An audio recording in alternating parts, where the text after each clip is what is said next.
ராமதாஸும் சசிகலாவும் சேர்ந்து விஜய் ஒப்புக்கொண்டால் விஜயுடன் சேருவதற்கு வாய்ப்பு இருக்கு. அதுக்கு இன்னும் காலம் இருக்கு. ஏன்னா யாருக்கு எந்த பாதிப்பும் இல்லை. அதனால இட நெருக்கடியோ அது கொள்கை தடையோ அதெல்லாம் ஒரு புண்ணாக்கும் இல்லை. விஜய்க்கு கொடுக்கறதுக்கு இடம் இருக்கு. கொள்கை தடையும் ஒன்றும் இல்லை. கொள்கைங்கிறது ஒன்றும் பெருசா இல்லாதனால அது ஒரு சுற்று பேச்சுவார்த்தை நடந்துட்டதாவே நான் கேள்விப்பட்டேன். ராமதாஸ், சசிகலா, விஜய், அதில் கிருஷ்ணசாமியும் சேர்ந்தாலும் ஆச்சரியம் இல்லைன்னு ஒரு நண்பர் சொன்னார்.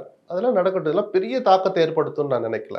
ஒருவேளை இந்த 2 பேருமே தனியாக நிற்கிறாங்கன்னா, ஆல்ரெடி வெளியான ஒப்பந்தப்படி சசிகலாவும் டாக்டர் ராமதாஸும் இந்த வன்னிய சமுதாயத்து மக்கள் வாழ்கிற இந்த வட மாவட்டங்கள்லையும், முக்குளத்தோர் வாழ்கிற அந்த தென் மாவட்டங்கள்லையும், டெல்டாலையும் 2 பேரும் ஒரு விதமான தாக்கத்தை ஏற்படுத்தும். அது பெரிய யாருடைய வெற்றியோ பறிக்க போறாங்கலாம் நான் பார்க்கல. ஆனால் அவர்கள் வாங்குகிற வாக்குகள் இங்கே குறிப்பாக அன்புமணி நிற்கிற தொகுதியில் பூரா ராமதாஸ் நிற்பார் சார்.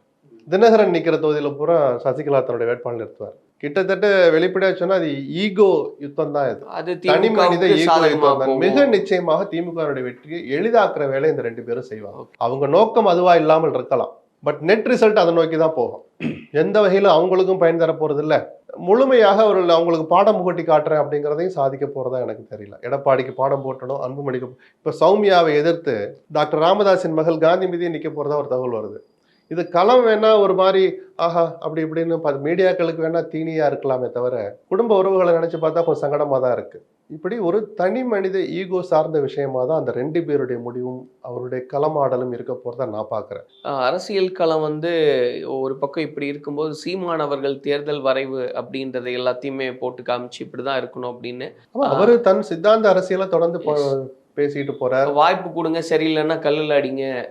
அது ஆனா அவருடைய அந்த வரைவு அந்த நடைமுறைக்கு சாத்தியமா அந்த அரசியல் அப்படின்றதெல்லாம் எப்படி இல்ல அதை பாக்குறவங்களுடைய எண்ணிக்கை குறைவா இருக்கனால பிலோ 10லயே வாங்கிட்டு இருக்கிறாரு. 8% வர்றதுக்கே அவருக்கு 15 வருஷம் ஆச்சுல்ல.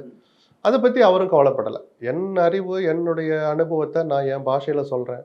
அந்த அறிவை வச்சு நான் சில கொள்கைகளை வகுக்கிறேன். உங்களுக்கு ஏத்துக்கிட்டு இருந்தா ஓட்டு போடுங்க, இல்லாட்டி போங்கன்ற மாதிரி தான் அவரும் பிரச்சாரம் பண்றாரு. அவருக்கும் ஆசை இருக்கு. இப்போ டெபாசிட் பணத்தை கட்டி தானே அவரும் காரைக்குடியில் மனு போட போறாரு. அந்த பணத்தை திருப்பி வாங்கணும் அவருக்கும் ஆசை இருக்கும்ல சார். தன் கட்சி சார்பாக நிற்கிற மற்ற 233 பேருமே குறைஞ்சபட்சம் அந்த பணத்தை திருப்பி வாங்கணும், ஜெயிக்கணும் அப்படிங்கிற இதோட தானே அவர் வேட்பாளர். இப்போ சும்மா போகிற போக்கில் அப்படி அறிவிச்சிட்டு போகலே. அவர் ஒரு 2 மாசமாவது அவர் உட்காந்து உழைச்சிருக்கணும். கூட்டி அறைகளுக்குள்ள தோழர்களோட தம்பிமார்களோட விவாதிச்சு 4 பேர்கிட்ட இப்போ ஃபோனில் பேசி, இல்லை அந்த ஊருக்கே போகிற போது போய் இங்கே வாப்பா யாரு, நீ என்ன கம்யூனிட்டி, என்ன நீ படிச்சிருக்க, குறைஞ்சபட்ச கேள்விகள் அது கேட்குறது ஒன்றும் தப்பே கிடையாது.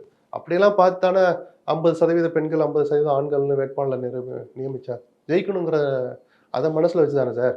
போனா போதுன்னு போகிற போக்கில் எல்லாம் அதை செய்யலை. அதுக்கு சில மாத உழைப்பு இருக்குல்ல. அதில் அவர் ஏதோ போகிற போக்கில் நிற்கிறதா நான் நினைக்கல. ஒரு வலுவான கொள்கைகளோடு நிற்கிறார்.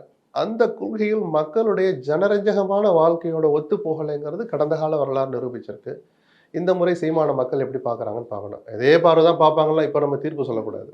வெற்றி பெறட்டும், வாழ்த்துக்களை சொல்லுவோம், அவ்வளவுதான். ஆனா அது ஒரு டெமான்ஸ்ட்ரேட் பண்ணி காமிக்கிறாரு அப்படிங்கும்போது உங்களுடைய பார்வை எப்படி இருக்கு சார்? இது பிராக்டிக்கலா ஒர்க் அவுட் ஆகாது. அப்படியே சார் சாப விடணும். ஒரு நல்ல எண்ணத்தோட ஒரு சில இதை காட்டுறாரு.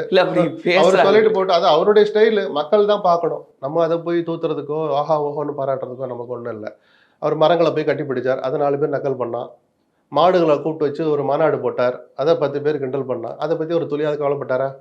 சுற்றுச்சூழல்ல, இயற்கை விஷயங்கள்ல, வாயில்லா ஜீவன்கள் மேல தனக்கு இருக்கிற பிரியத்தை தன் பாஷையில காமிச்சார். கடந்து போயிட்டோம்.